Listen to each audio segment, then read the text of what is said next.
vos esta jornada.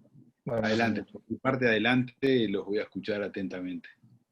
Bueno, buenas tardes para todos. Como dijo el profesor Juan Rivas, yo pertenezco al Departamento de Anestesiología.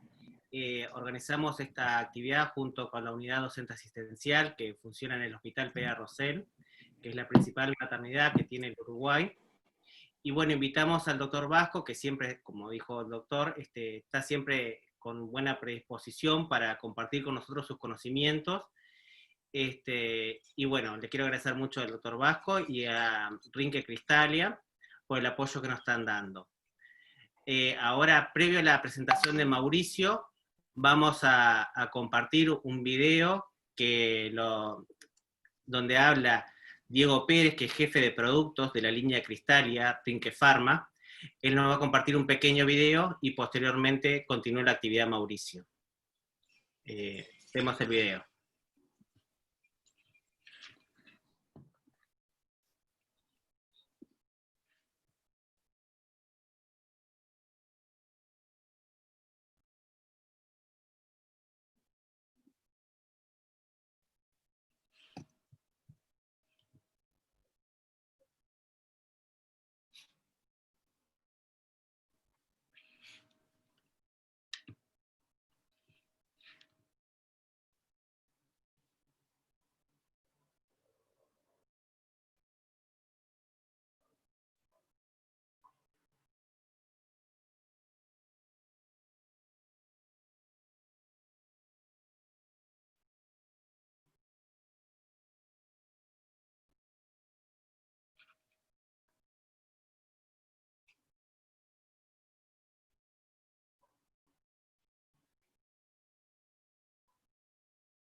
Bueno, tenemos unos inconvenientes técnicos. Continuamos con la actividad. Ahora le vamos a dar paso a Mauricio. Mauricio es el coordinador del Comité de Anestesia Obstétrica de CLASA y nos va a presentar en este momento obstetricia crítica, manejo anestesiológico. Adelante, Mauricio, cuando tú quieras.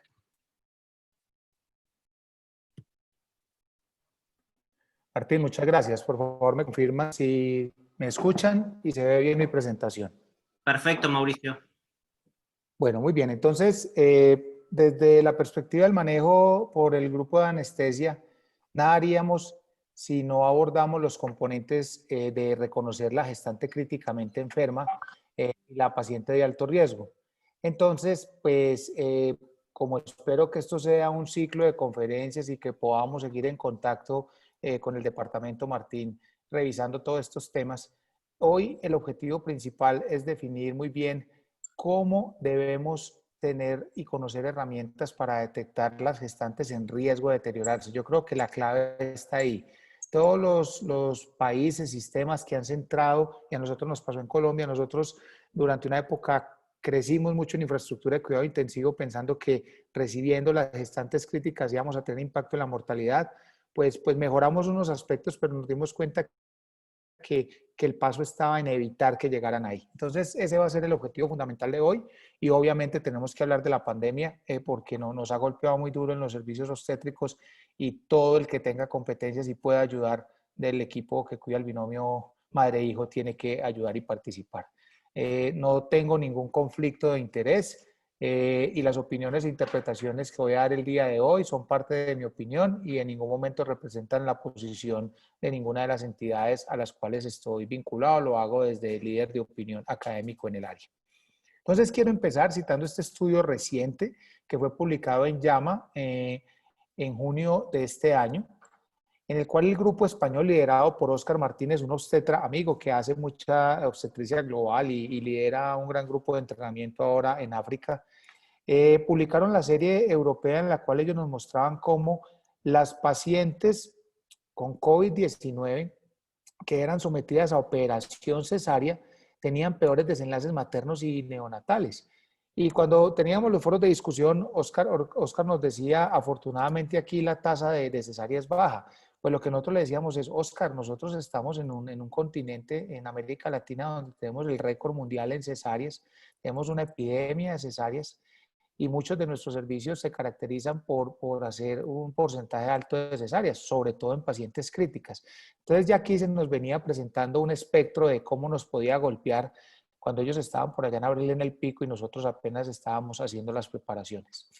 En agosto de este año, la Organización Panamericana de la Salud saca la alerta para el continente y nos configura 3 países en situación crítica, Perú, México y Brasil, en los cuales se estaban presentando ingresos y tasas de letalidad en gestantes críticamente enfermas asociadas a COVID mayores de lo que se había visto en el resto del mundo, lo cual posiblemente era un reflejo de nuestra situación de la cual vamos a ir hablando. Entonces, lo primero es, hay que avanzar en el registro de gestantes con COVID. Hay que tener los números locales, no perder ninguna paciente, poderlas caracterizar. En Colombia, el registro pues, se llama Recogest. Es una alianza estratégica que se hizo entre la academia, la universidad, una ONG, un grupo de investigación muy fuerte de uno de nuestros colegas también muy cercano al Uruguay, el doctor Joche Rojas, Fundarred Materna, la Sociedad Colombiana de Perinatología y la Sociedad de Medicina Materno-Fetal. ¿Qué nos permite Recoges ahora? Recoges nos permite tener como en el día a día la caracterización de estas pacientes y poder ir tomando decisiones no solo para futuro, no solo para artículos, sino para poder alimentar cómo seguimos mejorando la optimización en el manejo. Y aquí es donde viene entonces el primer mensaje. La CDC tiene una pirámide invertida que habla de la jerarquía de los controles para el control de la infección. Y obviamente, pues ahora en el marco de la pandemia ha tomado gran preponderancia esto. Y se los quiero contar porque nosotros lo hemos estado viviendo en carne propia y queremos que esto no pase en el resto de América Latina o se puede ir corrigiendo. Y es que uno va concentrando acciones en las áreas que son fundamentales en cuanto a elementos de protección personal. Inclusive hacemos inversiones personales en elementos de protección personal y compramos mascarillas elastoméricas, hacemos grandes inversiones en máscaras N95 pensando en que se van a desaprovisionar, etcétera, etcétera. Pero aunque es una medida muy importante, no estoy diciendo que no sea importante, miren en la escala de jerarquía en cuanto a eficacia está en la parte inferior. Y entonces es donde empezamos a revisar los otros componentes para protegernos a los pacientes y al talento humano en salud y empezamos a encontrar unas situaciones que nos hacen llamar la atención. Primero, el tema del tamizaje. Hemos sido pobres en pruebas, pues no es el caso de ustedes, pero nunca escatimar en hacer medidas de tamizaje, sobre todo orientadas a poder hacer aislamientos y crear cercos epidemiológicos. Esto incluye también al talento humano en salud.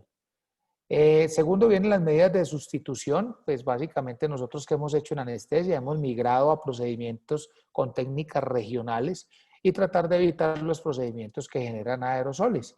Es casi rutinario ahora todas las terminaciones del embarazo, abortos, que muchas veces se hacían con sedaciones controladas o se hacían con anestesia general, para las revisiones uterinas, los legrados y las aspiraciones, pues ahora hicimos una transición completa a técnicas regionales para evitar técnicas que generen aerosoles y de esta manera proteger al personal. Creo que los grandes cambios los hemos visto en los controles de ingeniería. Es imposible migrar de manera sistemática y rutinaria a quirófanos con presión negativa, aunque pues, los ingenieros biomédicos nos han dado opciones y se podrían hacer. Pero entonces lo que hemos hecho es, normalmente en nuestras áreas quirúrgicas o donde se hacen procedimientos como servicios de radiología intervencionista, áreas de hemodinámica, áreas de gastroendoscopia, verificar muy bien el funcionamiento de los aires acondicionados, los filtros EPA y ver cuántos recambios y ciclos tienen por hora estas áreas con presión positiva. Y ahora les explico por qué esto es importante, porque nos lleva a poder determinar cuánto debemos esperar entre que procedimiento y procedimiento y en que el personal que hace el aseo terminal de esas salas pueda entrar de manera segura.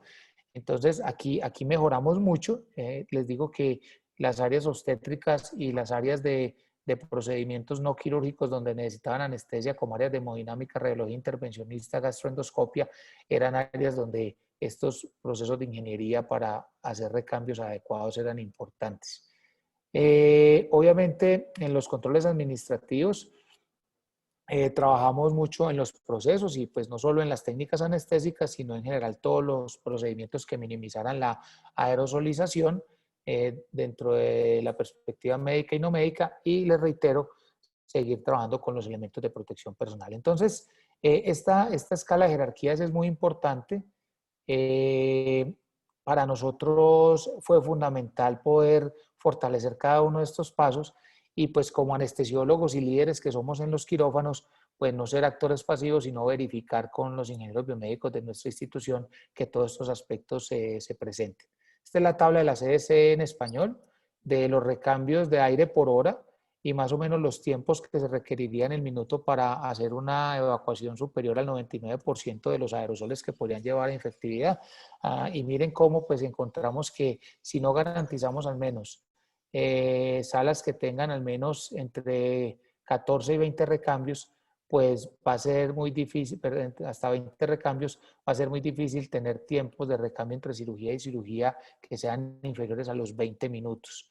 Entonces, esto es importante porque pues, nosotros terminábamos en obstetricia pues, un servicio de alta ocupación. Una noche uno tiene 5 o 6 cesáreas en el servicio habitual donde nosotros laboramos con 8.000 nacimientos año y con la tasa de cesáreas que tenemos, más 3 o 4 legrados, más el ectópico roto con la paciente en choque hemorrágico que llega y son servicios que se rotan mucho y estas precauciones las debemos tener. Bueno, entonces, haciendo como esa introducción, como de la epidemia de cesáreas en el continente, el tema de las jerarquías de los controles para la infección y la importancia de los recambios, yo les quiero proponer 4 puntos para la presentación del día de hoy. Obviamente al final abierto para todas las preguntas que tengan que ver con los temas de técnicas anestésicas en gestantes críticamente enfermas, pero vamos a concentrarnos hoy en las definiciones del concepto de gestantes críticas, en cómo identificarlas, cuáles son las herramientas que tenemos, esto es fundamental, aspectos muy puntuales de gestante y COVID-19 sin necesidad de ser intensivistas. América Latina es muy diverso, hay regiones donde anestesia tiene mucho liderazgo en intensivos y se trabaja en cuidado intensivo, pero hay otras regiones donde el liderazgo lo tienen especialidades clínicas o especialidades que hacen intensivos como especialidad única durante varios años de estudio. Entonces, en esa variedad, aquí no se le puede negar a la paciente. La tendencia actual es las competencias, tener las competencias para hacer manejo de gestantes críticamente enfermas y obviamente el cuidado especializado y los especialistas tendrán su rol en su momento, pero no retrasar esa atención. Durante esta presentación van a poder escanear los códigos QR en las presentaciones con sus celulares y tener acceso directo a los artículos o a las páginas web. Y empecemos probando los códigos QR. Esta es la guía británica que se realizó de manejo interdisciplinario entre la Sociedad de Cuidado Intensivo, la de Anestesia, la de Obstetricia y la de las parteras, y es el cuidado de la gestante críticamente enferma. Esta guía fue publicada en agosto del 2018, sigue siendo vigente. Martín, ¿me confirmas si cuando hagan el proceso de escáner y todas las personas que nos acompañan por el chat, si cuando escaneen efectivamente les abre el artículo en su dispositivo celular para que vayan pudiendo acceder de manera directa y queden con la bibliografía? Sí, Gracias Mauricio. Luis, por acá nos está contestando. Gracias Martín, perfecto, excelente. Bueno, muy bien. En la contraparte de gringa, yankee, norteamericana, vemos a la COG, la Sociedad Americana de Ginecología y Obstetricia, que publicó una excelente guía en mayo del 2019, y esta guía nos gusta mucho porque habla del rol del obstetra con la gestante críticamente enferma. Entonces nos cierra esa asa como en el manejo en equipo, determina muy bien los roles de cada uno de los miembros de los equipos. Entonces también es un artículo de referencia interesante. Entonces ponía estos artículos iniciales como para probar el escaneo de código QR, me verifican si este también lo pudieron abrir y los mandó a la página de la revista. Y de esta manera entonces ya quedo un poco más tranquilo porque ustedes van a poder ir interaccionando conmigo y tener la literatura. En todo caso, esto queda grabado, la pueden ver con calma y los pueden escanear. Entonces, ¿cómo definimos cuidado crítico materno? ¿Cuál sería como la definición actual? Entonces, recientemente, con un grupo surafricano y con un grupo de la India, quisimos revisar toda la literatura que había en el tema, haciendo énfasis en los sitios de bajos recursos. O sea, muchas veces nosotros vivimos o trabajamos en países que tienen mucho dinero, pero uno va y trabaja en sitios de bajos recursos o está en instituciones que no tienen pues, muchos recursos. Entonces encontramos que el concepto de cuidado crítico materno es muy interesante. ¿Por qué? Porque primero describe un modelo híbrido. ¿Y qué quiere decir eso? Que no es una unidad manejada solo por intensivistas o solo por obstetras, pero tampoco son esas unidades abiertas donde puede llegar cualquiera a poner órdenes y a decir qué se hace con las pacientes. En el modelo híbrido tiene un intensivista o un especialista que es como el titular, el responsable de esa guardia, el que está ahí haciendo la cobertura con su grupo de trabajo durante las 24 horas y tiene un staff, pero permite en el modelo híbrido que todas las interconsultas y todas las personas que tengan interacción con el binomio madre-hijo puedan llegar a interactuar. Inclusive en este modelo nosotros tenemos los niños al lado de la madre, si su condición crítica la permite, se permite lactancia materna de estas gestantes críticas bajo estos protocolos y teniendo los cuidados y las precauciones que haya que tener, pues ya dependiendo pues de causas infecciosas o de contagios, como les digo, son unidades que no tienen ningún problema en tener ahí la gestante con su bebé en los procesos de lactancia materna. Entonces, en este modelo híbrido se hace un cuidado por un grupo de personas de varias disciplinas, pero este cuidado puede ser en cualquier área del hospital. No necesita tener un área física como nosotros normalmente vemos las unidades de cuidado intensivo. ¿Y por qué es importante que sea en cualquier área del hospital? Porque con este concepto de cuidado crítico sin paredes, de cuidado crítico abierto, nos permite proporcionar la atención en el momento donde lo requiera la paciente, mientras le aparece el área física destinada para el cuidado crítico obstétrico, que es el otro término que involucra esa área física con especialistas entrenados para esa tarea puntual en esa área física. Entonces, cuidado crítico materno nos saca de esas cuatro paredes y hace que cualquiera que tenga las competencias y que las adquiera pueda hacer un rol activo. ¿Qué características tiene este modelo de cuidado crítico materno? Encontramos también y sugerimos que debe tener un umbral muy bajo para admitir las gestantes a los servicios de terapia intensiva. ¿Y qué quiere decir umbral bajo? Que la terapia intensiva polivalente a veces define criterios donde dice, pues si requiere ventilación mecánica, si requiere terapia de ventilación renal, o sea, unas terapias de disfunción orgánica grave para que puedan acceder.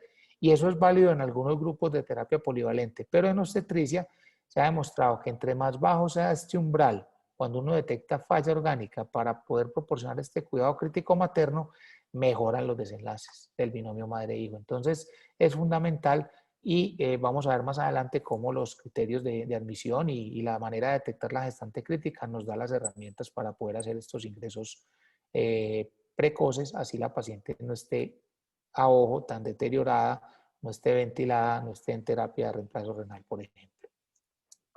Muy bien. Haciendo la transición ya a cuidado crítico obstétrico, y miren cómo la literatura va conservando esa nomenclatura que nosotros describimos en el artículo inicial. Un grupo de surafricanos con unos colegas colombianos, obstetras con entrenamiento formal en cuidado intensivo, Camilo y María Fernanda, hicieron las publicaciones y las recomendaciones de FIGO para conformar esa área física de cuidado crítico obstétrico. Este artículo es muy bonito porque se convierte en una fuente de referencia como en los estándares mínimos logísticos de recurso humano, de servicios de apoyo que debe tener un servicio de cuidado crítico obstétrico. Entonces es un artículo recomendable, nos ha ayudado mucho para afinar todos estos servicios y saber al menos, ustedes saben que cuando partimos de educación global y de sitios de bajos recursos, siempre partimos con pisos, con lo mínimo que se debe tener. Ya de ahí para arriba lo que uno le quiera poner y el estándar que le quiera poner, bienvenido. Pero aquí está al menos lo que no debe faltar. Muy bien, entonces, teniendo claro el concepto y lo que vamos a hablar, que es hacer cuidado crítico materno, UCI sin paredes, umbrales bajos para admisión, proporcionar cuidado de alta calidad en cualquier sitio del hospital, así todavía no haya llegado al área física de la unidad de cuidado intensivo. Es importante reconocer las diferencias que existen entre los países de altos ingresos y los países de bajos ingresos en cuanto a las características de mortalidad, diagnóstico e ingreso a las unidades de cuidado intensivo. Entonces, en nuestros países de bajos y medianos ingresos, las tasas de ingresos son más altas. Casi que nosotros manejamos un estándar de una cama de cuidado crítico por cada 1.500 nacimientos. Entonces, pues si nosotros tenemos unidades de cuidado crítico entre unidades obstétricas de 8.000 a 10.000 nacimientos año, nosotros trabajamos con 6 camas en promedio. Esa es la relación que se tiene a nivel mundial. Tienen una mortalidad más alta, miren cómo se eleva hasta el 44%. Y definitivamente las causas son similares y pues en países como el nuestro, en Colombia, en todo el cinturón ecuatorial, tenemos una alta incidencia de enfermedades tropicales que nos llevan a mucho ingreso. Dengue, en su momento chikungunya, zika, tuvieron mucho ingreso para unidad de cuidado intensivo neonatal por encefalitis de esos bebés que nacían prematuramente y no tenían paso de anticuerpos maternos por precipitar la cesárea por la condición crítica de la gestante. Son fenómenos que vemos con las enfermedades tropicales. Para terminar esta parte inicial, en el concepto de que hay que generar guías locales y consensos locales que nos permita definir los criterios a cuidado intensivo. Inclusive ir más allá y definirlos de la institución. Pueden ser diferentes entre instituciones de acuerdo a la capacidad que tengan de respuesta. Este fue un esfuerzo colaborativo muy bonito entre las sociedades de obstetricia, cuidado intensivo, anestesia en su momento, un grant del Fondo de Naciones Unidas y el Ministerio de Salud colombiano, donde pudimos definir este consenso, pues y ahí lo tienen, y nos ha servido mucho de ayuda, inclusive las mutuales, como ustedes le dicen, en este momento lo que pagan es basado en los criterios que hay ahí, y son criterios que habitualmente son más laxos y permiten ingresos de manera más precoz a unidades de cuidado intensivo. Y así uno a veces piensa y diga que la mutual de pronto no quisiera reconocer ese ingreso precoz, cuando ellos vieron que eso se traducía a futuro en mayor gasto y en disminución de la mortalidad, pues adoptaron estos criterios y con eso son los que logramos tener una alta tasa de ingresos de gestantes que no se veían tradicionalmente tan enfermas. Muy bien, entonces primera parte. Martín, ¿cómo vamos hasta ahí? ¿Me escuchan bien? Sí, perfecto, Mauricio, se escucha claro. Listo, no. Bueno, entonces vamos a pasar ahora al tema, al eje central de esta charla, que es identificar las gestantes de alto riesgo. Y impresionante cómo siguen subiendo los participantes, ya sobrepasamos los 200, maravilloso. Entonces, en este punto, este es el modelo de atención mundial de emergencias. El contexto actual de manejo de emergencias tiene 3 componentes. El primero es tratar de detectar como un disparador, un gatillo, algo que alerte al grupo de manejo que ese paciente se está deteriorando, está mal. Y esa alerta tiene varias características. Debe ser sencilla, rápida, asequible, ojalá tenga códigos de colores, utilice la semaforización, el rojo cuando está más grave la paciente, etc. Tiene que ser creado y orientado para sitios de bajos recursos, donde gente que no sepa, por ejemplo, leer, interpretar un número, pero que si una alarma de un color diga esto es grave y llame a alguien con un nivel mayor de entrenamiento. Entonces, cuando uno está creando protocolos de atención de emergencia, uno dice, bueno, ¿cuál va a ser la alerta? El criterio para desencadenarlo. Después de esa alerta y que se detectó, hay un ASA, que es el llamado y hace que llegue mucha gente, y esa gente que llega define con un criterio más fino cuál sería la causa del deterioro e inicia los paquetes de atención, lo que se ha denominado pues en el término anglosajón el bundle, el paquete que se hicieron muy famosos con la sepsis, cuando nos hablaban del bundle de las que eran 3 y 6 horas y luego pasó al paquete de la primera hora. Entonces estos paquetes son como el segundo componente y posteriormente hacer el manejo definitivo. Yo les voy a poner un ejemplo en obstetricia. En obstetricia, una gestante de 33 semanas hace una sistólica de 180. Eso es un signo de alarma. Hay que pedir ayuda y hay que tomar medidas específicas. Se detecta por parte de un médico comunitario, una enfermera, un promotor de salud, remite, pide ayuda e inicia el paquete de atención. Entonces sería, en este caso, iniciar sulfato de magnesio para evitar convulsiones y el manejo farmacológico para bajar la presión y tratar la crisis hipertensiva con la evaluación del bienestar fetal. Si esa paciente tiene bienestar fetal, no necesita ir todavía a terminación del embarazo, ni que la operen. Nosotros tuvimos mucha época donde 180 sistólica en una preeclampsia era grave, se va a morir, va a convulsionar, va a tener hemorragia intracerebral, ahí mismo la ponían en la puerta del quirófano para hacerle una cesárea como manejo definitivo. Entonces, el saltarse esos pasos, el no tener claro cómo era la secuencia, podía llevar a peores resultados. Entonces, lo que les voy a mencionar de detectar las pacientes críticas está acá. Para que nosotros, teniendo el conocimiento y las competencias para hacer el manejo, que puede ser en el sitio donde estamos o en un sitio donde vamos a remitir, pues podamos tener desenlaces adecuados. Entonces hoy nos vamos a concentrar acá, en esta parte que es la alerta. Y para esa alerta es importante referenciar a la doctora Valdicieri. La doctora Valdicieri es una obstetra intensivista, es la jefe del servicio en Pittsburgh, un gran centro de entrenamiento en obstetricia, y adaptó el concepto de equipos de respuesta rápida a las pacientes obstétricas.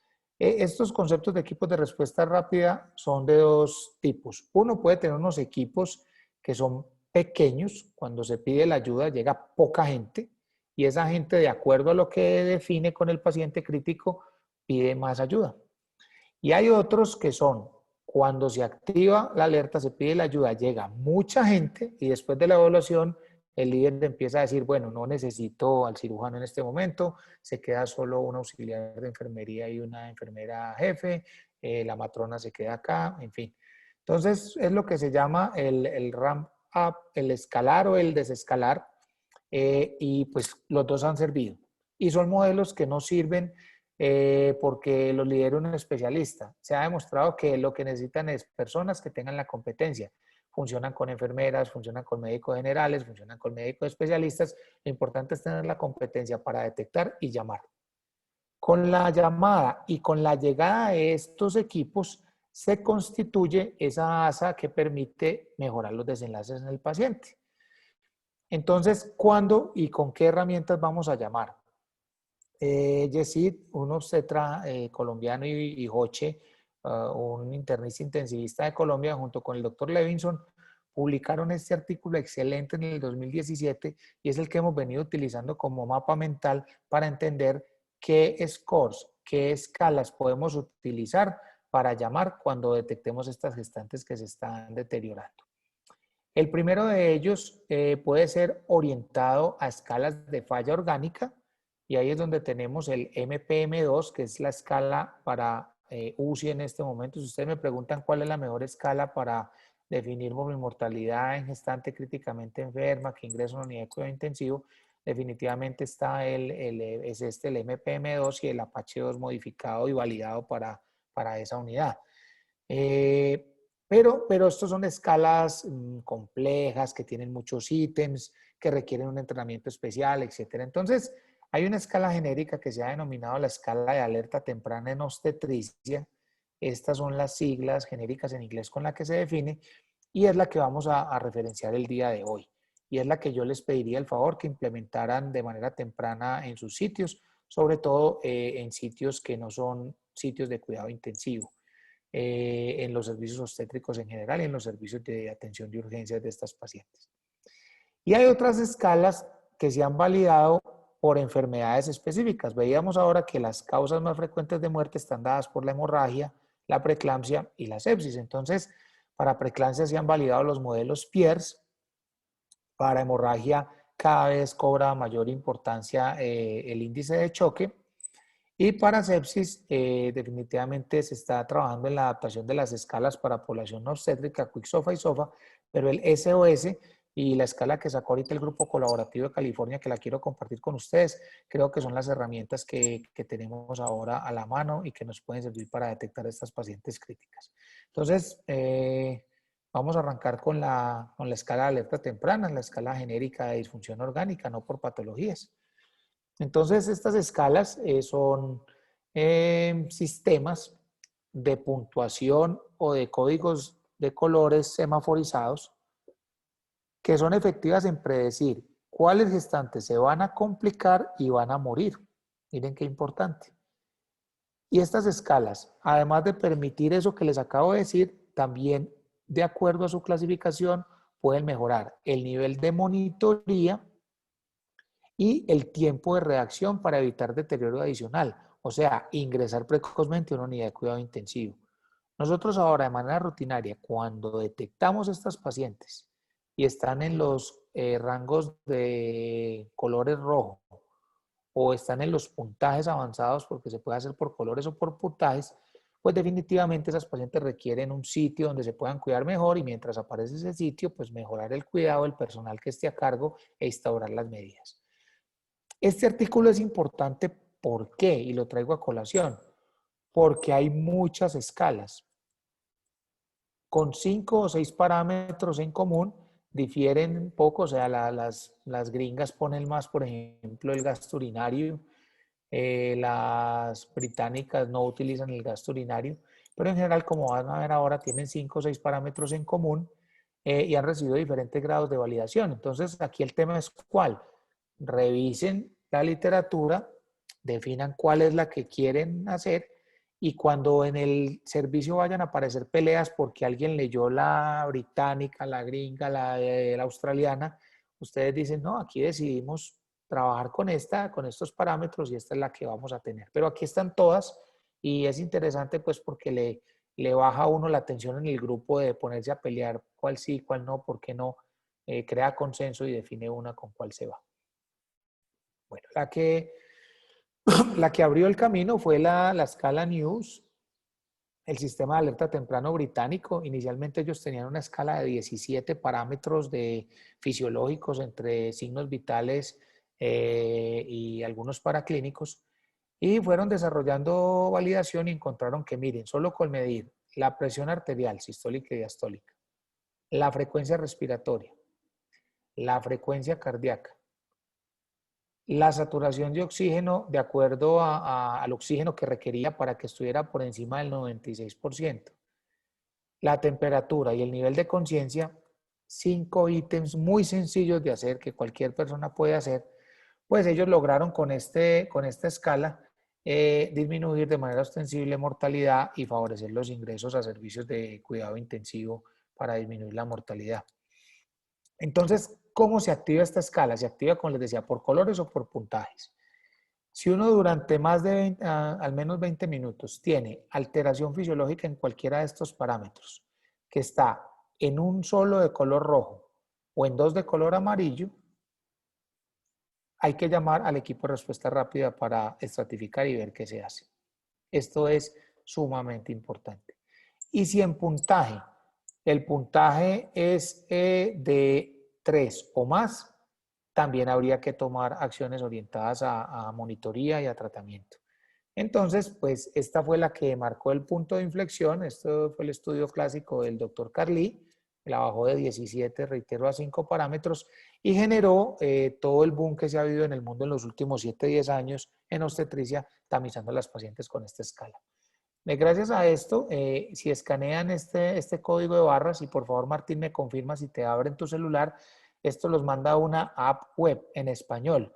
Esa app web, ¿qué permite? Permite que ustedes desde su celular puedan digitar los datos de la paciente y les da la clasificación y les orienta hacia los niveles de cuidado en cuanto al puntaje y al color que les dé.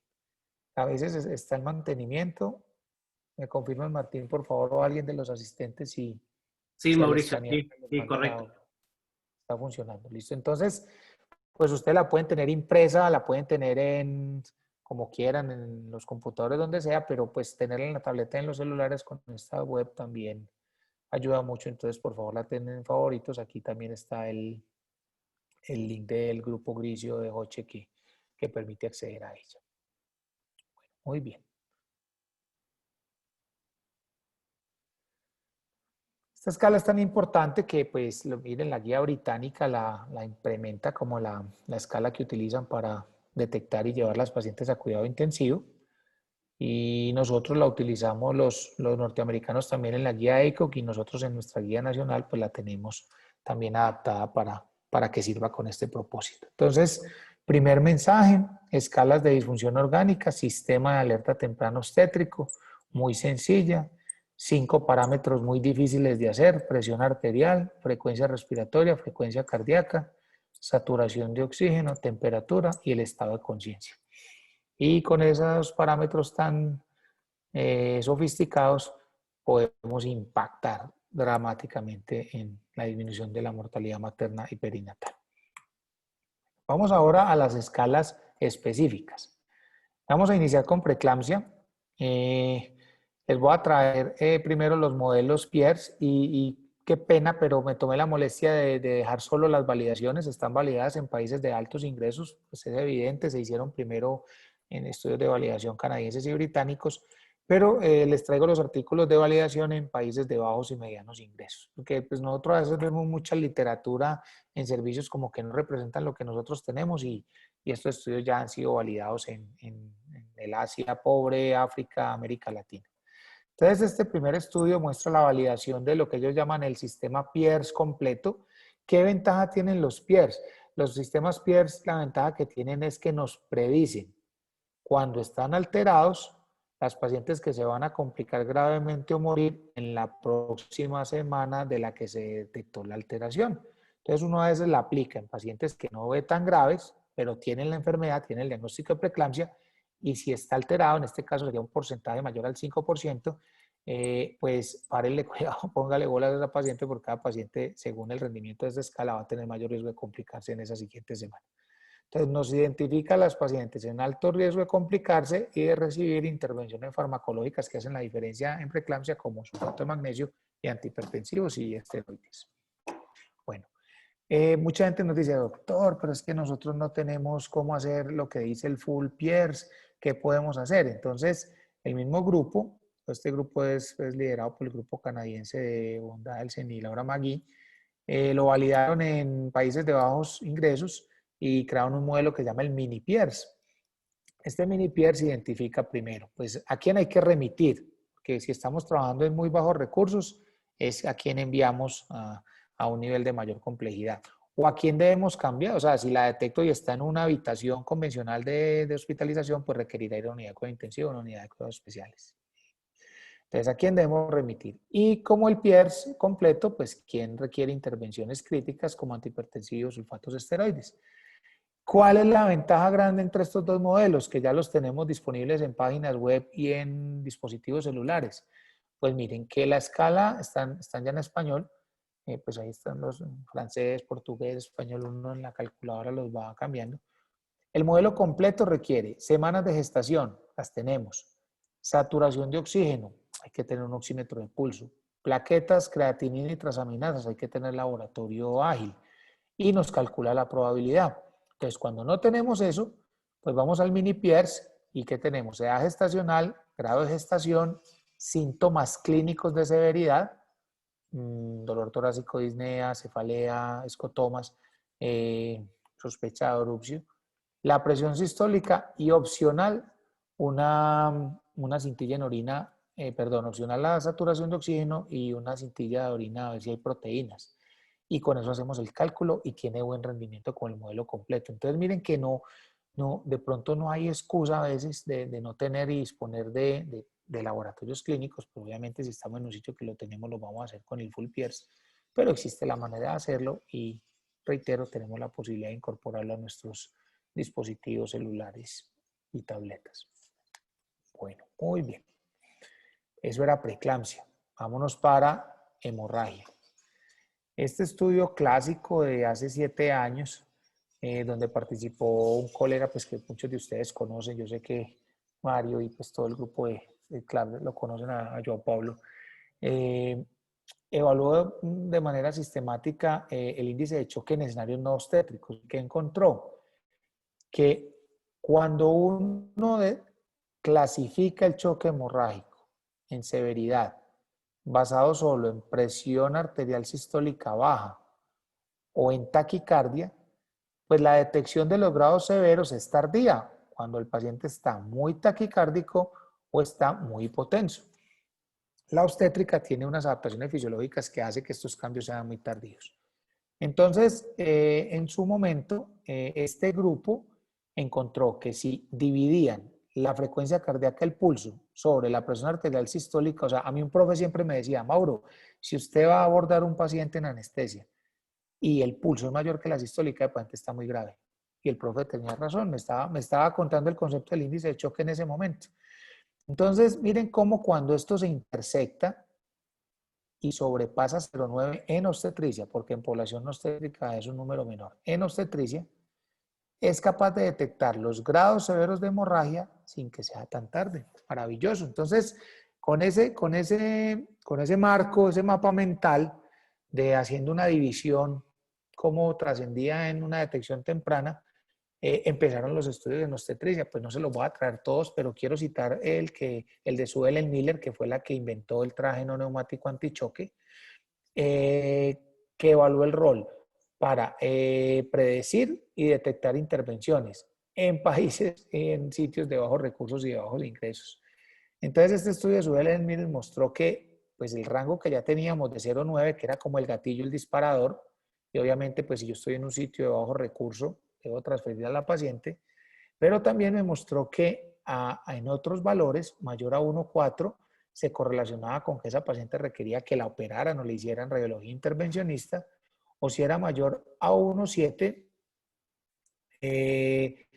llevaba a que tenía más disfunción orgánica, más ingreso a UCI, más necesidad de transfusiones y posiblemente de morir.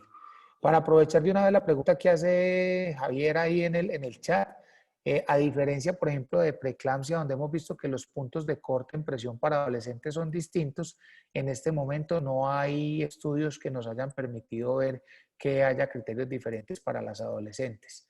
Sí encontramos y recientemente y prontamente les vamos a mostrar el índice de choque en pacientes que tienen analgesia neuroaxial para el trabajo de parto. Ya tabulamos pacientes y ya tenemos resultados, está siendo evaluado por pares, podemos hablar un poquito al final de eso, pero entonces siguen estos mismos criterios, Javier, y todos en pacientes adolescentes y en población obstétrica en general. Entonces miren qué interesante, porque pues, ¿qué hacemos nosotros? A nosotros se activa el sistema de respuesta rápida y vamos a asistir y nos dicen, tiene índice de choque mayor de 1. Nosotros decimos, ¿cuánto? O sea, ya tiene más de 1, pero ¿cuánto tiene? Y nos dice, tiene 1,8. Esas son las pacientes más graves.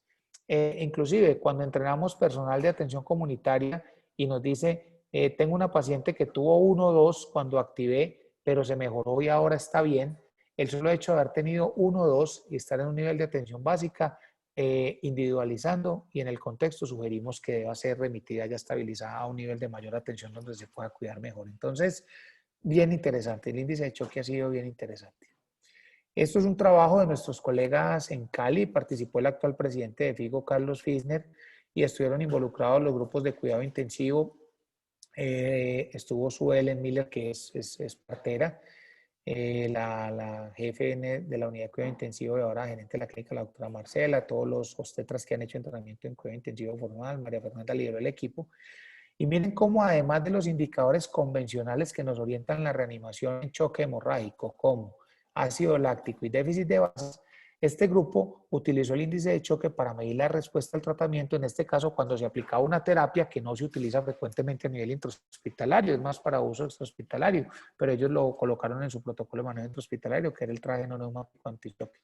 Entonces nos sigue dando luces para utilizar el índice de choque no solo como diagnóstico y pronóstico, sino como orientar la respuesta al tratamiento. Y este estudio muy interesante de los coreanos nos muestra cómo la correlación de índice de choque con biomarcadores como lactato, un lactato por encima de 4 milimoles por litro, se asoció a transfusión masiva. Entonces miren cómo sumando herramientas podemos ir detectando a estas pacientes que están más complicadas. No olvidar en los sitios que dispongamos del recurso que en este momento si podemos hacer pruebas de coagulación en choque hemorrágico o en riesgo de hemorragia, la realización de fibrinógeno se convierte en el predictor más importante que mejor se correlaciona con coagulopatía severa y necesidad de transfusiones. Y siendo el fibrinógeno un reactante de fase aguda, las obstétricas tienen un nivel más alto que la población obstétrica. Y es como el fibrinógeno, el punto de corte en obstetricia es 200, no es 150 como el que utilizamos en la población obstétrica normal cuando vamos a tomar los criterios para definir escalas de CID y de reemplazo del fibrinógeno, ya sea en crioprecipitado, plasma o concentrados. Entonces, a todo este concepto de índice de choque, pues tenerlo en el contexto de sumarle el lactato, el déficit de bases y el fibrinógeno como indicadores tradicionales. Muy bien. Entonces, vimos preeclampsia con los modelos Pierce. Detallamos el tema de índice de choque para poderlo incorporar. Y vamos a pasar ahora a la causa más frecuente de muerte materna en este momento, que es la sepsis materna. Las buenas noticias es que la Organización Mundial de la Salud, acorde al concepto sepsis 3, que cambió la definición de sepsis basada en disfunción orgánica, pues ya adoptó para sepsis materna el mismo concepto. Foco confirmado sospechado infeccioso asociado a una evaluación de disfunción orgánica es lo que se denomina sepsis materna. Y desaparecen los conceptos de sepsis grave o severa y deja solo el de choque séptico. ¿Qué hay importante en sepsis? Hay grupos que han tratado, basado en los cambios fisiológicos, en darnos puntos de corte con el Quick SOFA y el SOFA para hacer el diagnóstico, pero esto no se ha validado, no ha tenido estudios de validación. Nuestra recomendación como grupo de trabajo es ¿cuál? Utilizar la escala SOS, la escala, el score de sepsis en obstetricia y el SOS. Ha tenido un buen rendimiento sobre la curva y sobre todo cuando se ha comparado con Quick SOFA, con el sistema de alerta temprana. ¿Y qué ha sido lo importante de este SOS? Que cuando tiene un punto de corte mayor o igual a 6, tiene un valor predictivo negativo muy alto, miren, de casi 99%. Entonces, este score nos permite identificar lo que nosotros queremos a los pacientes que tienen riesgo de ingresar a cuidado intensivo por diagnóstico de sepsis. Puede ser obstétrica o no de causa no obstétrica en la gestante. Nuevamente, miren los parámetros del SOS. Temperatura, presión sistólica, frecuencia cardíaca, frecuencia respiratoria, saturación de oxígeno. Y de pronto aquí es donde la gente dice que puede tener problemas, un cuadro hemático con unos leucocitos, unas bandas y hacer un ácido láctico no. Nosotros hemos tenido personas que critican el SOS y cuando hacemos los talleres con ellos, hacemos simulación in situ, ellos tienen ya pacientes con scores mayores o iguales a 6 sin necesidad de los laboratorios. Solo con los 5 primeros signos clínicos ya son capaces de detectar estas pacientes que van a requerir ingreso a cuidado intensivo. Entonces, está validado, es un buen score y pues si no lo conocían, vale la pena tenerlo ahí en cuenta para implementarlo en el armamentario. Y por último, el que ha ingresado, y por eso no está en el artículo que referenciamos, pero vale la pena tenerlo en cuenta, es el enfoque y la aproximación que da a la sepsis materna el Grupo Colaborativo de California. Este grupo, como ustedes saben, se ha caracterizado porque, basados en grandes bases de datos poblacionales de población obstétrica, aplican algoritmos de inteligencia artificial y sacan protocolos ajustados para diagnóstico y tratamiento. California ha liderado como todo el tema de disminución de mortalidad materna con protocolos en los Estados Unidos y ahorita en su reporte reciente, este reporte es bien reciente, es de inicios de este año, que mostró, pues primero que tiene una página web súper generosa donde comparten todo. Pues uno se inscribe y eso le dan a uno las guías, las diapositivas, todos los webinars grabados. Son webinars que están en YouTube y tienen sistema para con subtítulos tener traducción pues del inglés al idioma que uno necesita. O sea, es de verdad muy interesante. Y miren que aquí están todas las guías que ellos tienen. Está la enfermedad cardíaca, hemorragia obstétrica, preeclampsia, sepsis, tromboembolismo venoso. O sea, súper generosos y muy buenos. ¿Qué encontraron en sepsis que nos llamó la atención y por eso lo queremos traer acá? Miren. Ellos crearon un esquema de 2 pasos. Evalúe la gestante y hágale ¿qué? Hágale el CIRS tradicional. Hágale los 4 parámetros. Temperatura, frecuencia cardíaca, frecuencia respiratoria, que pusieron el punto de corte en 24, porque son gestantes. El pulso quedó en 110. Y evalúe leucocitos o bandas. Si tiene los tradicionales 2 de 4 del CIRS, con los que siempre hemos trabajado desde 1991, dice, pase al segundo paso donde busque disfunción orgánica con una escala de SOFA.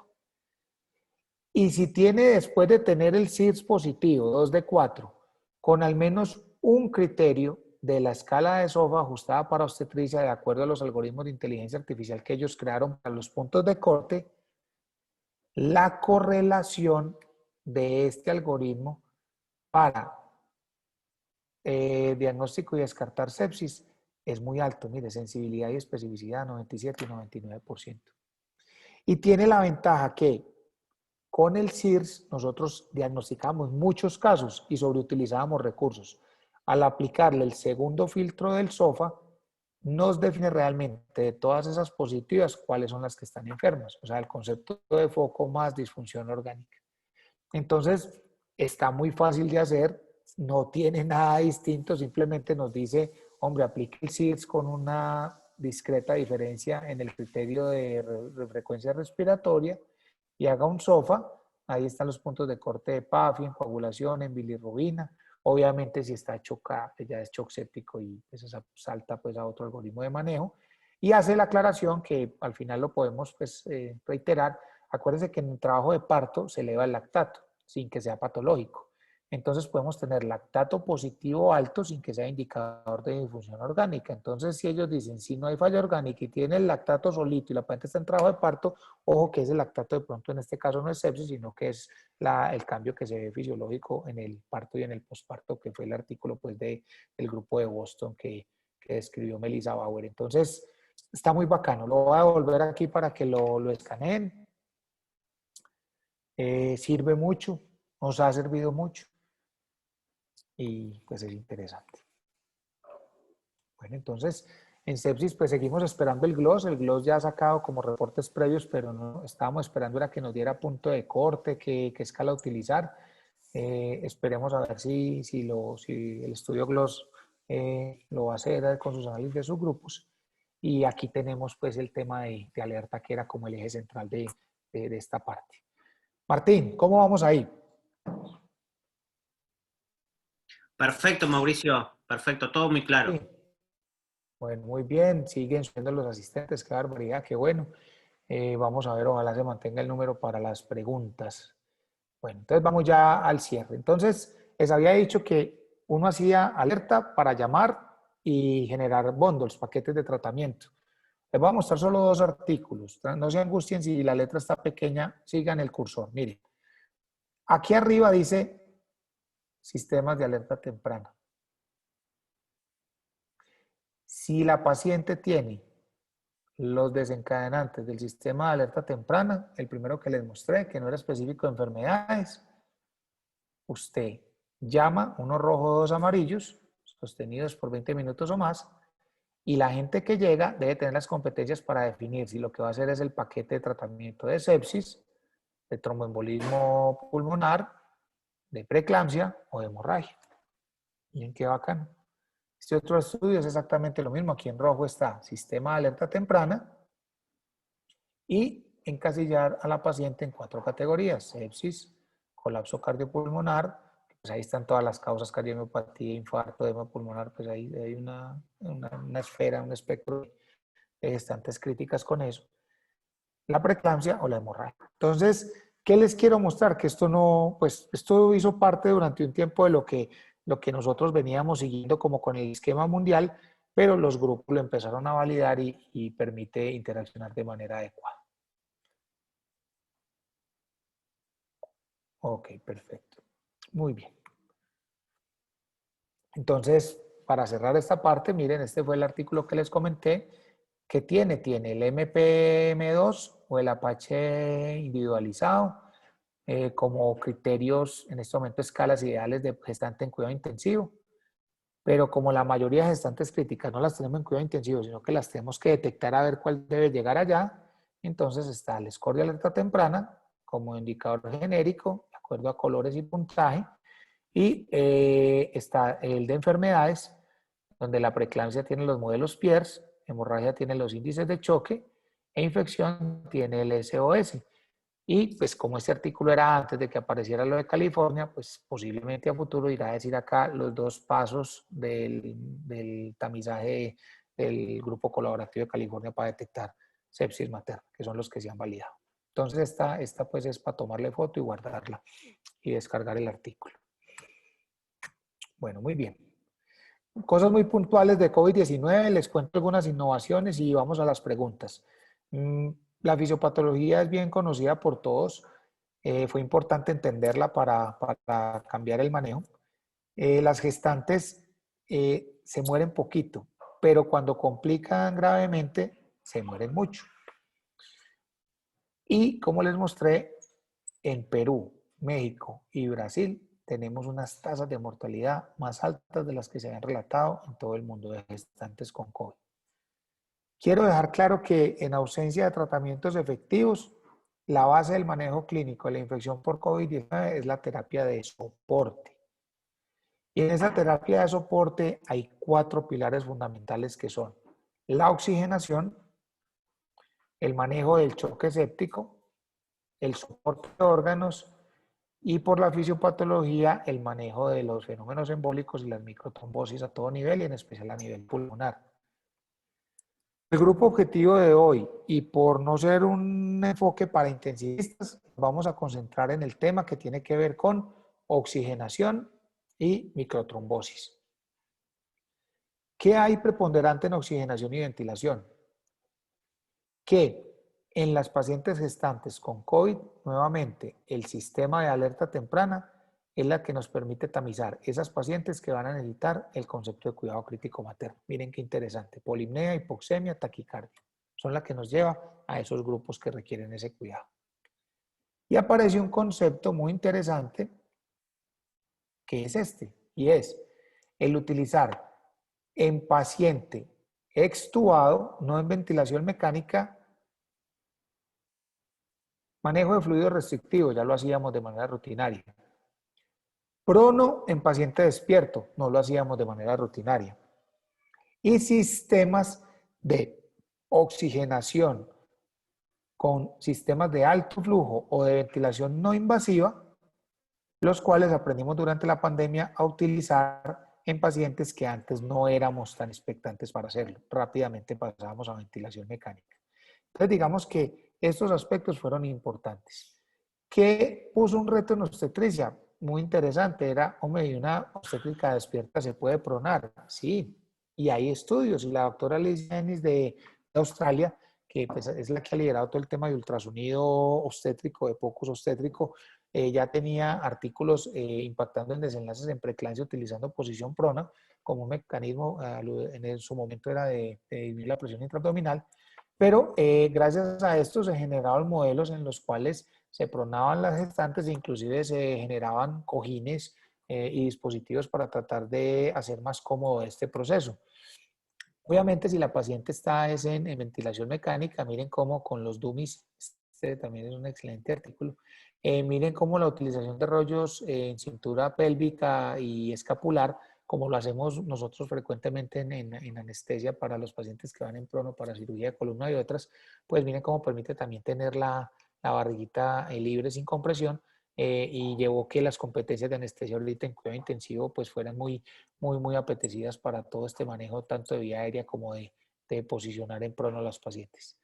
Y este artículo, publicado también este año, me gusta porque tiene, si escanean esos códigos QR, los videos de cómo pronar paciente no intubada y paciente intubada y nos permite de alguna manera entrenar a nuestros equipos de trabajo y los preparando para la pronación en esta entidad. En cuanto a ventilación mecánica, se describieron unos fenotipos por el doctor Marini Gattinoni, el fenotipo L y el fenotipo H, pero nosotros lo que hemos tratado es de hacer una analogía con lo que habitualmente uno tiene que ventilar. Entonces, es decirle a la gente, mire, esos fenotipos que se están describiendo en COVID, hay uno que le va muy bien con todas las medidas de reclutamiento, PIP, y hay otros que no le va muy bien, se comporta, es como si tuviera un gran espacio muerto alveolar. Entonces, los pacientes con COVID hay que detectar cuáles son los que se benefician de PIP y de maniobras de reclutamiento, posiblemente eso se van a manejar como un SRA y van a necesitar volúmenes bajos, PIP titulado, tolerar hipercarbia pervasiva, etcétera. Pero hay otros que donde nosotros los manejemos de esa manera los vamos a empeorar, como es el caso de la embolia pulmonar, donde el utilizar altos niveles de PIP empeoraría todo el cuadro. Entonces, con cuadros clínicos que habitualmente manejamos, hacemos las analogías a estos fenotipos de COVID-19 y se definen como las metas que haya que tener para ventilación. Y este aspecto es fundamental, ¿por qué? Porque el hecho de pensar en trombosis, pues ha llevado a que estas pacientes tengan heparinas en cualquiera de sus variedades, bajo peso molecular, convencionales, análogos de la heparina como el Fonaparinux, y se dificulten los abordajes neuroaxiales y aumente el sangrado intraoperatorio, entonces, o el riesgo de hematoma neuroaxial con las técnicas regionales. Entonces, aquí hay mucha controversia en la literatura. Yo creo que los mensajes grandes que les podía dar es que en las unidades de cuidado intensivo lo que estamos haciendo es tamizando cuáles son las que tienen mayor beneficio de que sean anticoaguladas porque están muy graves y tienen mayores manifestaciones trombóticas, y utilizamos el score de trombosis y hemostasia, el SIG score, y básicamente pues en el tamizaje diario que hacemos de dímero D y de fibrinógeno, las que lo tengan muy alto el dímero D y muy elevado el fibrinógeno, más de 900, posiblemente esas pacientes se van a beneficiar más de anticoagulación plena que de profilaxis. Y lo que ha aparecido ahora es como un punto intermedio entre anticoagulación y dosis convencionales de profilaxis de coagulación, lo que se llaman las dosis altas de tromboprofilaxis, que en el caso de enoxaparina sería, en vez de dar 40 miligramos subcutáneos al día, dar 1 miligramo kilo día. ¿A qué pacientes? A esas pacientes que uno tenga la predicción por paraclínicos y biomarcadores que pueden tener mayor riesgo de fenómenos trombóticos. Entonces, en ese contexto, la recomendación para los grupos de trabajo es ¿cuál? Reunirse y definir qué hacen. Si son de los grupos que van a anticoagular a estas pacientes que tengan esos biomarcadores alterados, hay grupos que lo han hecho, pues ya van apareciendo estudios a favor y en contra, pero hay grupos que lo hacen. Si son grupos que dicen no, seguimos con las recomendaciones estándar de tromboprofilaxis en las gestantes que conocemos. Y por ejemplo, el grupo de nosotros que ha tomado la decisión de elevarse al caso de enoxaparina, pues que es el que más utilizamos, a los esquemas de profilaxis en dosis altas, utilizando 1 miligramo por kilo en dosis única. Uno sabe eso y uno ya sabe qué precauciones tiene para los abordajes neuroaxiales y para los riesgos de sangrado, pero toca estandarizarlo y toca sentarse como equipo a definirlo. Muchas precauciones con la traqueostomía. La traqueostomía, ya sea percutánea o abierta, es de los procedimientos pues, que más generador de aerosoles es, y ha tenido pues siempre ese estigma de que es el que mayor riesgo tiene de infectar al grupo de trabajo. Los anestesiólogos somos llamados para darle anestesia a estas pacientes y hacemos parte de este grupo que puede tener ese riesgo. Cambios grandes recientes, ya no se necesita PCR negativa para que la paciente vaya a traqueostomía. Al inicio de la enfermedad sí. Inclusive ahora el umbral de traqueostomía es temprano. Nos dimos cuenta que estos pacientes van a estar mucho tiempo en ventilación. La traqueostomía tiene otra ventaja maravillosa y es que ahorra sedantes, y como se nos acabaron todas las drogas, inclusive los sedantes y analgésicos, pues el hacer traqueostomía temprana llevaba menor utilización de sedantes y de esta manera poder hacer ahorro y uso racional porque se nos acabó el fentanil, el midazolam, el remifentanil y el propofol, todo para sedar a estos pacientes y pagar anestesias para otras cosas. Y por último, pegarnos de las innovaciones que sean del caso, pues para poder avanzar y cuidar nuestras pacientes obstétricas. Esta es la guía que publica periódicamente la Organización Mundial de la Salud de tecnologías en sitios de bajos recursos. Es muy bacana, muy buena, lo motiva uno mucho a pensar. Todos tenemos en nuestros países gente muy inquieta que diseña y tiene competencias de disrupción tecnológica que nos ayuda. Entonces, importante este compendio para que la gente se motive y vea todo lo que se hace en el mundo. Ya les dije todo lo que podamos tener en tabletas, en celulares, en páginas web para disminuir papel y evitar el ingreso de cosas a nuestros cubículos de UCI o quirófano es válido. Este monitor que está llegando ya está en Centroamérica, el Cradle, pues no tengo conflictos de interés. Es un monitor muy interesante porque ¿qué hace? Si tiene alterado alguno de los parámetros del score de alerta temprana, pita, suena la alarma y se ilumina el color de acuerdo al valor que cambie. Entonces, pues así la persona tenga escaso entrenamiento, sabe que algo está mal y pide ayuda. Entonces ha sido muy interesante. Me tocó acompañar pues como las fases de los grupos que lo validaron en África inicialmente, y somos muy afortunados pues que ya esté llegando a nuestra región. Como les digo, está ahorita en Salvador y en Honduras las pruebas. Todo lo que sea tecnología point of care al lado del paciente, al lado de la cama del paciente, bienvenido. Pruebas rápidas que permitan detectar disfunción orgánica. Ya podemos tener un lactato muy rápido con sistemas de ISTAT, una base de exceso en unos gases, una troponina, o sea, todo lo que podamos tener al lado del paciente, al lado de la cama, que nos permita tamizar rápido grado de severidad y difusión orgánica, bienvenida.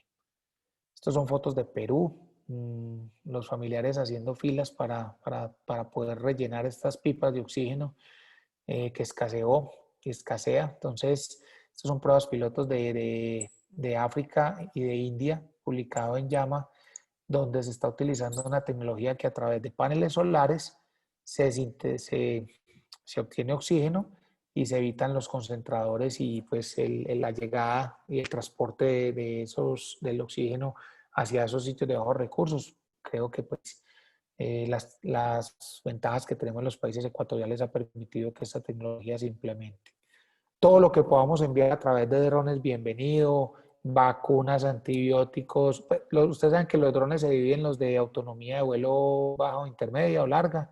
Estos son los de larga, estos son en África, donde se lanzan como con unas lanzaderas y dan un arco inicial que ahorra combustible y después él se activa y ya tiene más vuelo autónomo y con esto llevan sangre, drogas a sitios donde no se puede entrar porque por el tema de orden público y de guerrillas, peleas con lucha armada, violencia, nadie puede entrar a esos sitios, entonces envían las cosas a través de los drones.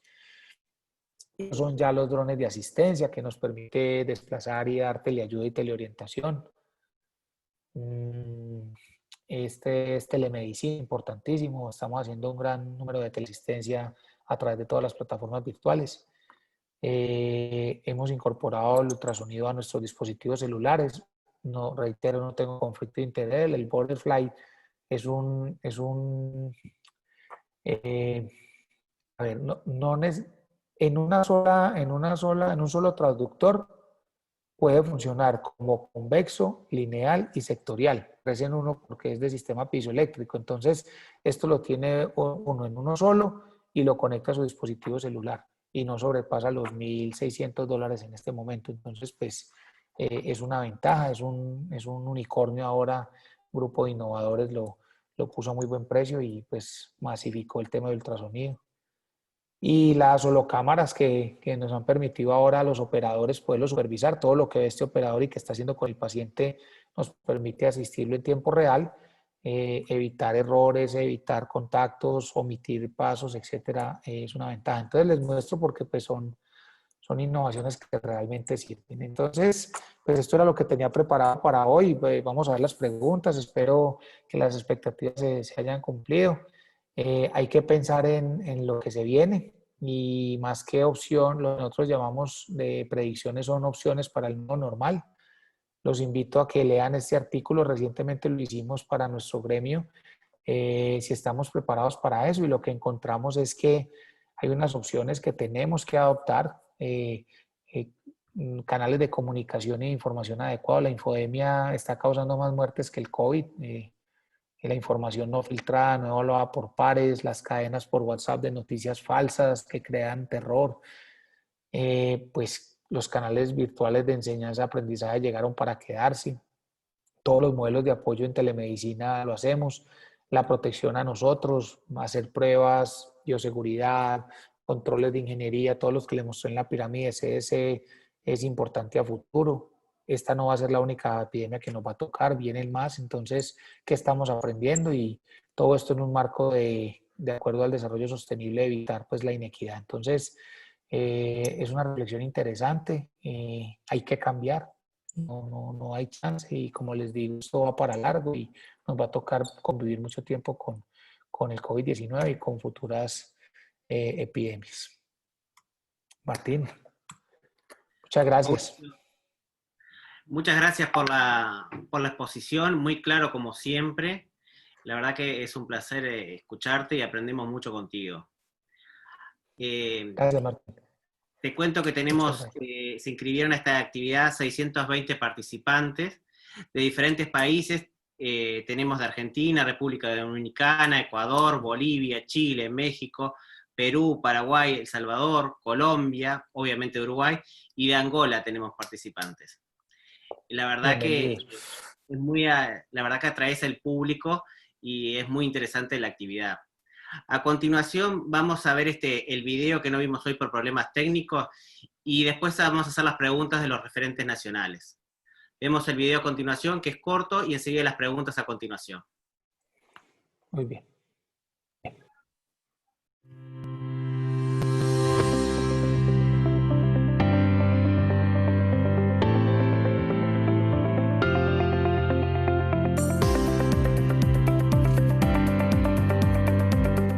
Sean todos bienvenidos. Para Rinque Pharma y Cristalia es un orgullo oficial esta actividad científica, la cual es solo un ejemplo del trabajo en equipo que desarrollan nuestras empresas con la especialidad de anestesia. Nuestro baluarte es ofrecer productos de calidad y a su vez garantizar la seguridad tanto del paciente como del personal de la salud.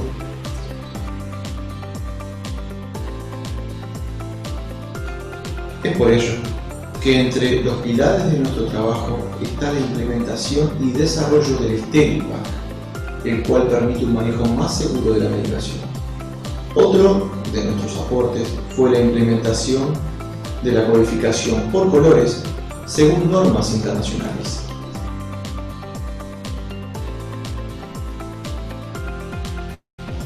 Para los fármacos de uso crítico en las salas de operaciones de varias instituciones. Esta actividad la desarrollamos gracias al apoyo que recibimos tanto del personal médico como no médico y de las áreas de seguridad del paciente, que nos aportaron ideas y nos ayudaron a avanzar en esta línea, potenciando el trabajo que Cristalia había comenzado a desarrollar algunos años atrás. Actualmente, en medio de la nueva realidad que nos toca vivir, debido a la emergencia sanitaria a nivel mundial, nuestra misión es buscar alternativas y herramientas que nos permitan continuar brindando siempre el mejor servicio a nuestros clientes. Desde ya muchas gracias y que disfruten la actividad.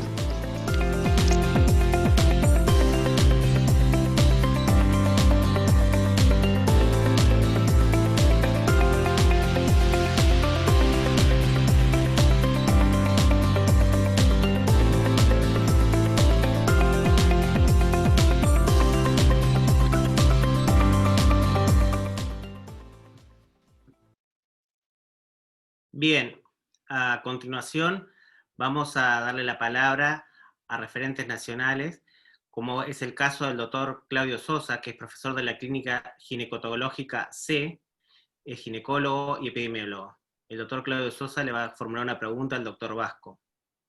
Claudio. ¿Me escuchás, Claudio? Está silenciado. Parecería que somos nuevos en esto de lo virtual, perdón. Bueno, fue un gusto, como siempre, escuchar al profesor Vasco. Siempre tiene temas que, bueno, nos atrae y siempre atrae gran cantidad de gente, como decía Martín. Bueno, realmente buenísima, muy buena presentación. Incluso para los que no estamos en el área crítica, realmente muy bueno. ¿Se escucha ahí? Sí, perfecto. Muy Perfecto, bien, Claudio, te escuchamos muy bien. Qué bueno verte. Buenísimo, igualmente, Mauricio. No, quería preguntarte un poco sobre el tema de los sistemas de alerta temprana. Sobre todo por el tema, como sabemos en la región, fuera de las diferencias que hay entre los países, la mortalidad, el retraso, el tercer retraso de Maine conocido, que es hospitalario, sigue siendo importante. Los estudios de hemorragia incluso demuestran que hasta el 70% siguen habiendo eventos adversos intrahospitalarios. Entonces, justamente todo lo que es el sistema de alerta temprana y la importancia de poder, de alguna manera, usar una herramienta eficaz, ¿no?, para el diagnóstico precoz que decía. Pero ahí tenemos la herramienta, pero siempre ha habido limitaciones a la hora de la implementación. Como todo cambio, muchas veces, bueno, todo el tema de cómo implementarlo y cómo llevarlo a la práctica para que realmente se incorpore. Obviamente con la informática cada vez es más factible y puede ser más sencillo, pero sin embargo notamos problemas, mismo en nuestro hospital y en instituciones que trabajamos, tenemos la herramienta, tenemos las herramientas prontas, pero entonces la pregunta sería, a Mauro obviamente es como para una clase, pero que nos diera lineamientos sobre las estrategias para implementar estos sistemas de alerta temprana. ¿Qué estrategias serían para poder implementarlas y poder, que, bueno, de alguna manera acelerar ese proceso? Claudio, diste en el punto, o sea, esta es una estrategia que cuando nosotros la llevamos a cualquier sitio, conferencia, taller, todo el mundo sale encantado.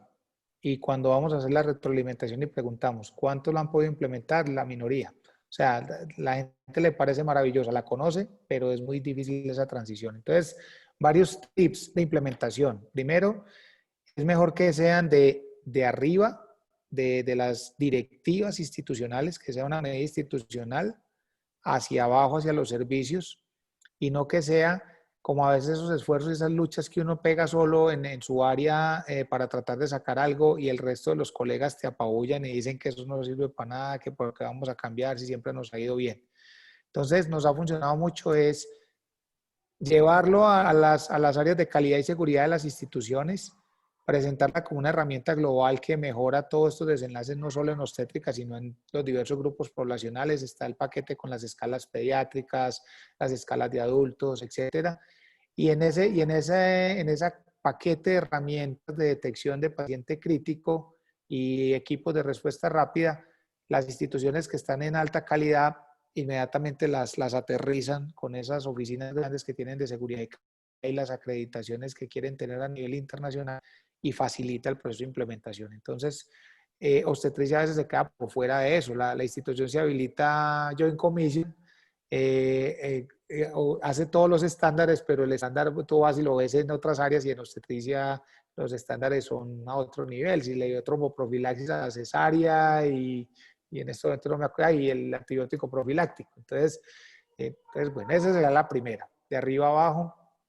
La segunda es hacer muchos talleres de uso, porque la tabla realmente es difícil de manejar. Cuando la gente la quiere llenar, realmente qué es un indicador alterado. Entonces, enseñar qué es un valor sostenido por más de 20 minutos, pues excepto que sea un rojo, temperatura, etcétera. O sea, llenarla con ellos. Y en los casos clínicos la gente empieza a tener las dudas y que la tengan disponible en todo, en papel, en digital. No hay que dejar a nadie atrás en esto. Hay gente que prefiere las herramientas tecnológicas, otros prefieren el modelo clásico. Entonces, talleres y con todas las modalidades. Ese es un segundo componente muy interesante. Y el tercero y más importante es la auditoría en calidad de la herramienta.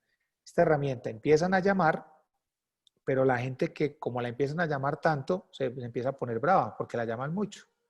Entonces dicen, no, es que ustedes después de que hicieron ese curso con Martín ya llaman por todo, ya todo es... Entonces la gente se desgasta porque se crea el equipo de respuesta rápida. Yo estoy en mi trabajo habitual y me empieza a sonar el buscapersonas o lo que tengan de sistema y uno va y dice, me llamaste por esto no es nada, esto se aliviaba colocándole un paracetamol y ya. Entonces, si uno no hace esa auditoría entre cuántas llamadas se hicieron, llegó el equipo de ayuda, qué pasó con ese paciente y se le retroalimenta eso al personal, no va a permitir saber si realmente esas llamadas están teniendo impacto o no. Cuando empezamos a hacer el seguimiento de la auditoría, lo que escuchamos son los relatos del personal de enfermería y médicos generales quejándose que llaman y que la gente ya no va, se aburrió, no quiere volver. Pero cuando le hacemos auditoría encontramos realmente cuáles llamadas generaron detección precoz, ingreso temprano, disminución en morbimortalidad. Entonces yo me quedaría como en esos tres componentes, espero que puedan ayudar, pero realmente impactan y son fundamentales porque la hojita sola o la aplicación sola no salva vidas.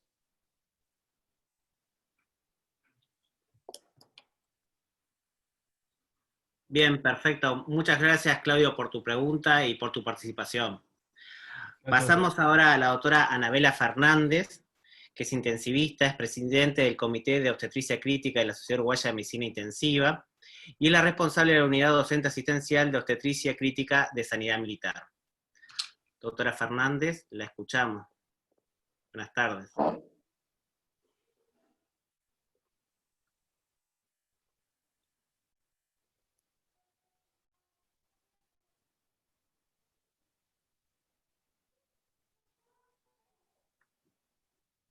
Doctora Fernández, ¿nos escucha? Sí, ahora sí. Bueno, en primer lugar, quiero felicitar a Martín por esta instancia, felicitar como siempre a Mauricio Vasco, porque siempre es un placer escucharlo y siempre aprendemos mucho con él.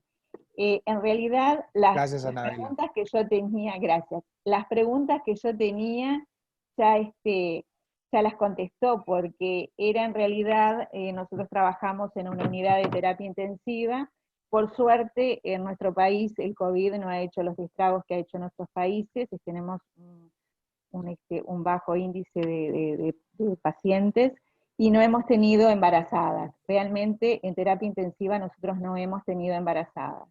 Pero una de las cosas que nos generaba dudas en el caso de tenerlas era, por ejemplo, el volumen corriente, y tú ya lo contestaste, alrededor de 6 mililitros kilo con el peso predicho, porque esa era una de las dudas que nosotros teníamos, y además eran los niveles de PIB, de volumen corriente, y los niveles de compliance a los cuales nosotros queríamos aspirar.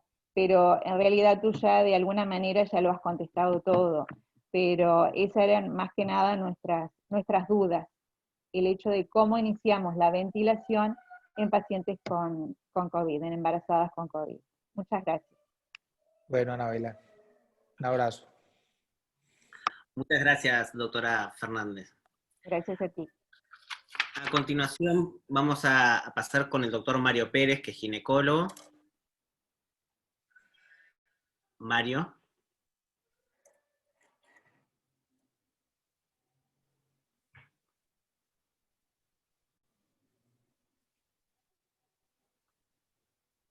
Mario, ¿nos escuchás?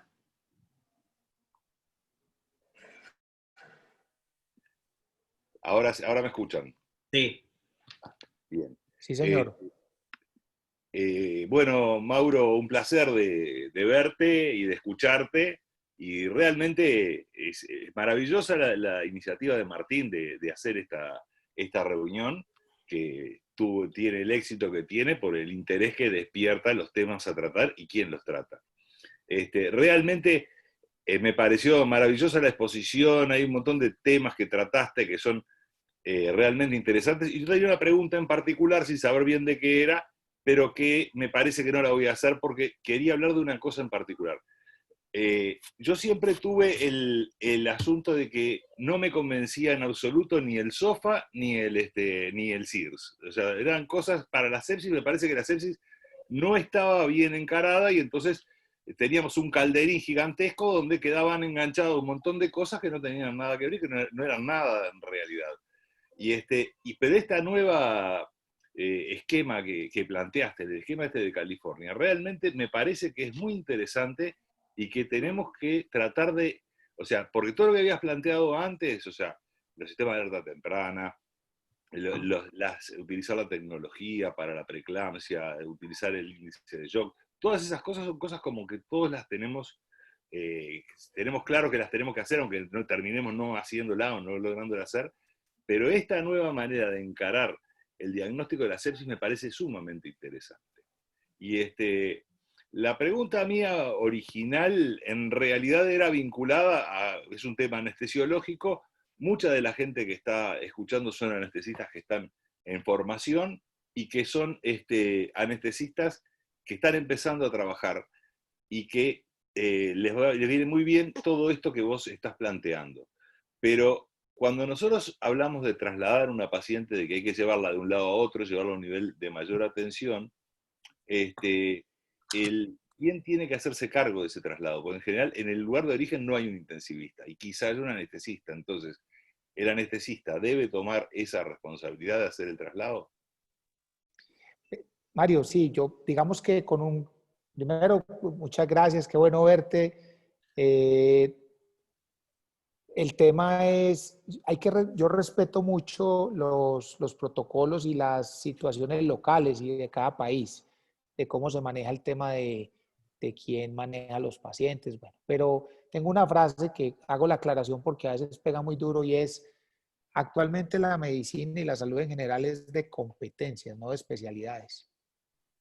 Y para salvar vidas a veces necesitamos acciones críticas que terminan tomando personas que son las que están ahí en el momento adecuado, ya sea para llamar o para intervenir. El anestesiólogo moderno, el anestesiólogo que trato pues siempre de llevar a este tipo de reuniones, que escribo en los artículos y que pongo en los modelos de entrenamiento actual, es un especialista en medicina perioperatoria y en este caso en medicina periparto.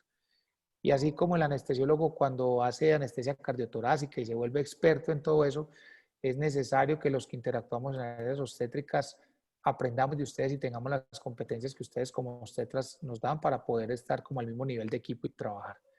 Entonces, tenemos que tener ese rol perioperatorio, periparto. Tenemos que vencer esas barreras que a veces nos evita a no tomar decisiones terapéuticas o de imágenes y dejar de hacer tanta interconsulta cuando muchos de los temas los podemos resolver nosotros y los debemos resolver nosotros. Y de esa manera, entonces, a tu pregunta la respuesta es sí, y es cómo los motivamos, cómo creamos un entorno de liderazgo, de afinidad, de amor, para que tengamos esos espejos que nos digan yo quiero hacer esto, me gusta ese esquema, porque aquí no, para nosotros fue muy difícil. Nosotros cuando empezamos con todo este proceso nos decían, ustedes no son los obstetras. Nosotros sabíamos que teníamos que aplicar un sulfato de magnesio y dar un antihipertensivo. No había posibilidad que en ese momento nadie lo diera y nos decían, no, es que usted no lo puede hacer porque es que usted no es el obstetra. Y hubo complicaciones graves. Entonces, yo creo que es ir haciendo eso, es salirse un poco como de a veces una medicina a la defensiva y de temores médico-legales que nos gana mucho y pensar en que lo que hay que hacerlo y todo el mundo nos va a respaldar y lo tenemos que hacer. Entonces, gracias por en este escenario recalcar ese rol y a todos mis colegas anestesiólogos que están acá, inculcar eso a la gente que está en formación para que tengamos ese rol de médicos perioperatorios. O sea, la especialidad futuro no se debería llamar anestesiología, se debería llamar especialistas en medicina perioperatoria. Bien, perfecto. Bien, excelente respuesta, muchas gracias. Muchas gracias, Mario, por tu participación. Bueno, creo que están respondidas las preguntas, no tenemos más preguntas. Nuevamente, Mauricio, te agradezco mucho tu gentileza de participar y estar siempre disponible cuando uno te escribe y uno te llama. Siempre estás al teléfono, siempre estás disponible para sacar dudas, para apoyarnos en estas iniciativas que bueno, son muy importantes para todo nuestro país y para la región.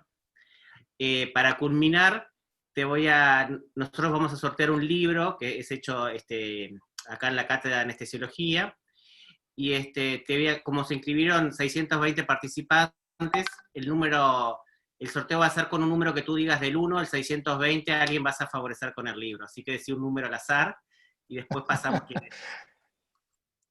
320. 320, bueno.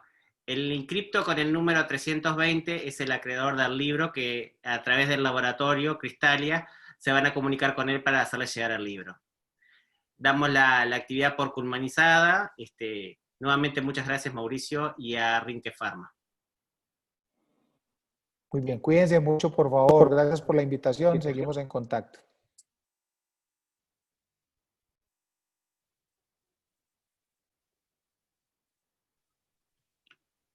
Bien, ahí está el nombre del participante, Altagracia Damaris Crisóstomo, es la acreedora del libro.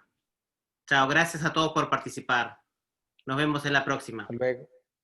Cuídense mucho, chao. Chau, chau.